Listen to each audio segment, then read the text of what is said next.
Oi, gente, tudo bem? Meu nome é Gabriel e hoje a gente vai falar um pouquinho sobre teoria dos conjuntos.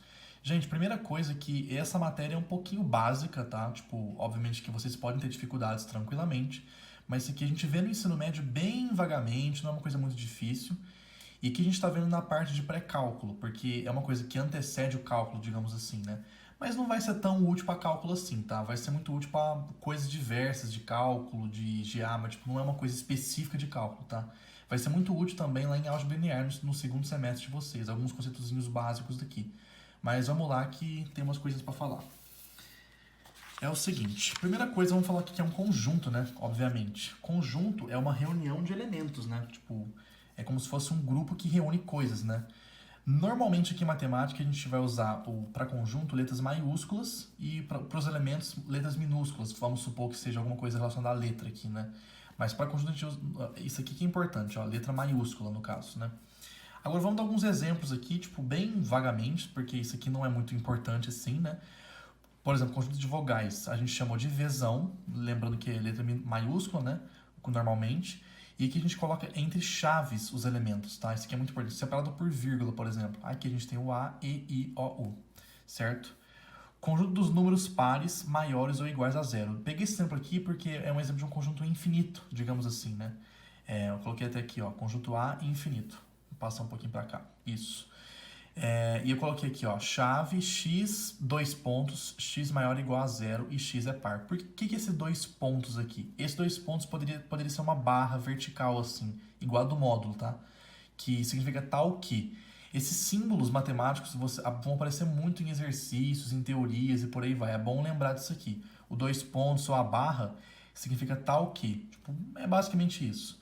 E aí é isso aqui. Esse conjunto A tem elementos x, elementos quaisquer, tal que esse elemento, qualquer, ele é maior ou igual a zero e par. É o que o próprio nome do conjunto fala, conjunto dos números pares maiores ou iguais a zero. E ele é infinito porque existem infinitos números pares maiores ou iguais a zero, obviamente, né? Nunca, não tem fim, né? E o conjunto vazio, a gente pode representar dessa forma, duas chaves sem nada dentro, ou isso aqui, esse símbolo aqui, é uma bolinha cortada com esse traço meio inclinado aqui, né? Nunca façam isso aqui, ó. Isso aqui indica que você tem um conjunto com esse elemento dentro, tá? Você não pode fazer os dois ao mesmo tempo, tá? Enfim. Gente, isso aqui vai ser muito útil lá em álgebra linear, tá? Só para adiantar. Porque lá em álgebra linear a gente mexe muito com o conjunto das coisas, de matriz e por aí vai. Mas isso aqui é uma coisa mais pro futuro. Só adiantando mesmo. Além disso, gente, vou falar um pouquinho de alguns símbolos aqui que são importantes também em muita coisa de cálculo e por aí vai. Que a gente vê um pouquinho também no ensino médio, né? O exinho significa pertence e a gente usa quando a gente está falando de elementos pertencentes a algum conjunto. Eu vou dar exemplo daqui a pouco que vai ficar mais fácil. E outros dois é o contido e o contém. O contido é um Czinho normal mesmo e o contém é esse Czinho invertido aqui, né? A gente usa mais o contido, mas é bom falar do contém também. E esses dois servem para quê? Para conjuntos. Quando você quer falar que um conjunto está contido em outro, ou o conjunto contém o outro. Como por exemplo aqui, ó, vamos pegar esses dois exemplos. O conjunto A, que ele tem os elementos 1, 2, 3 e 4, e o conjunto B possui os elementos 1, 2, 3, 4, 5. Então, por exemplo, o número 1 pertence ao conjunto A. Por que pertence? Porque ele é um elemento, e você está falando de um elemento que pertence a um conjunto. O conjunto B contém o conjunto A. Por quê? Você percebeu? Aqui no conjunto B a gente tem essa parte aqui, e essa parte é justamente o conjunto A, entendeu?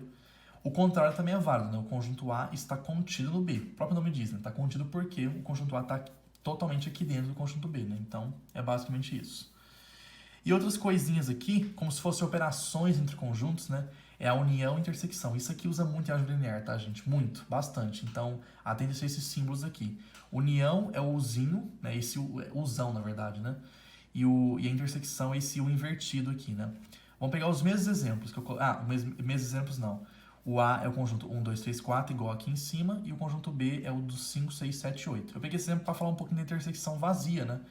O que é uma intersecção, né, gente? É algo que ambas as coisas possuem em comum.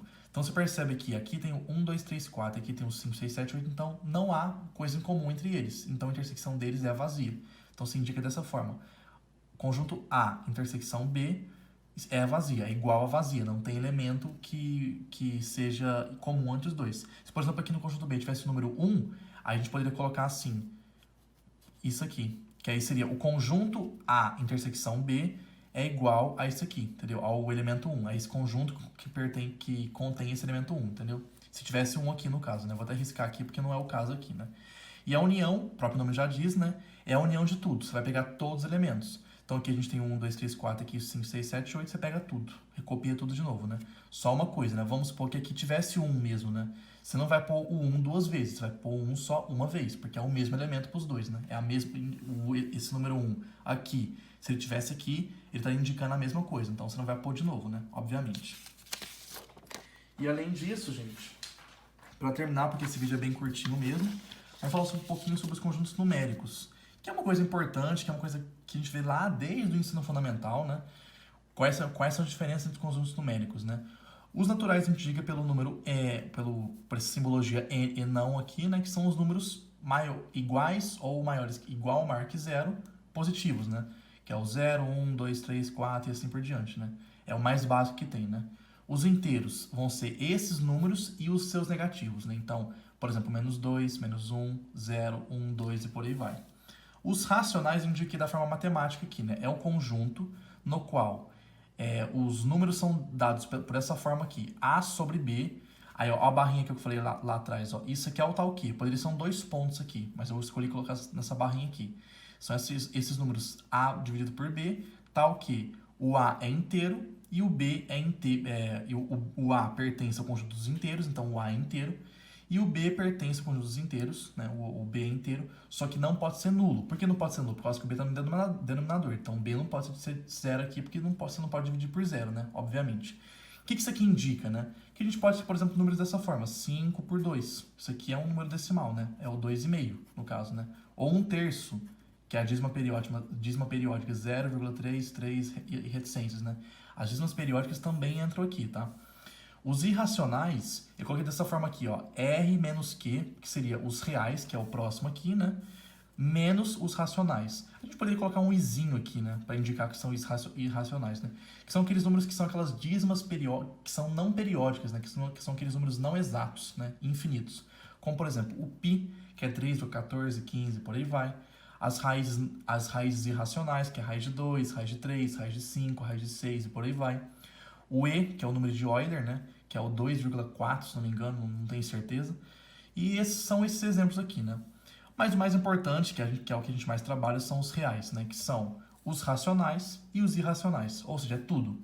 Exceto os complexos, tá? Exceto os complexos. Só um detalhe sobre esse negócio de complexos aqui. Aqui em cálculo 1 vocês não vão precisar saber sobre complexos, nem em GA, se não me engano.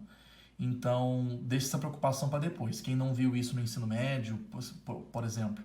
Mas o importante é saber o que são os reais aqui, né? São os racionais e os irracionais. Basicamente isso. Só uma outra observação aqui, ó, tem algumas simbologias que eu até usei aqui em cima, mas não comentei um pouco a respeito, né?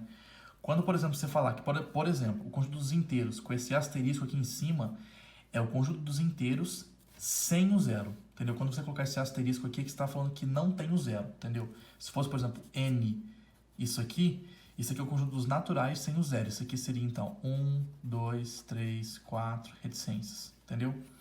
Quando tiver esse menos aqui embaixo, são, por exemplo, os inteiros não positivos. Então, seria o que, né? Seria isso aqui, ó. Com menos aqui, seria o menos 2, reticências aqui atrás, óbvio, né? Menos 2, menos 1, até 0. Então, ou seja, são os inteiros não positivos. E quando tiver o maisinho, é o contrário, né? Então, vão ser os não negativos. Então, seria isso aqui, 0, 1, 2, 3, reticências. Seriam os naturais, obviamente, né? São os inteiros não negativos, são todos os naturais. Isso aqui, um diagrama de Venn, digamos assim, né? Que é para indicar os conjuntos numéricos nessa forma de círculo aqui. Os naturais são os menorzinhos, que é englobado pelos inteiros, depois pelos racionais. Aqui fora a gente tem os irracionais e os reais, engloba tudo. Se você quisesse ir além, você poderia fazer uma bola maior e colocar os complexos aqui, mas isso não é muito importante porque em cálculo 1 vocês não vão precisar do estudo de complexos, certo? É isso então, gente. Eu sei que esse vídeo foi bem básico, é só umas definiçõezinhas bem mais básicas, né? Mas é bom saber um pouquinho sobre essas definições, sobre esses símbolos que vão ser importantes para os exercícios, certo? Valeu, gente!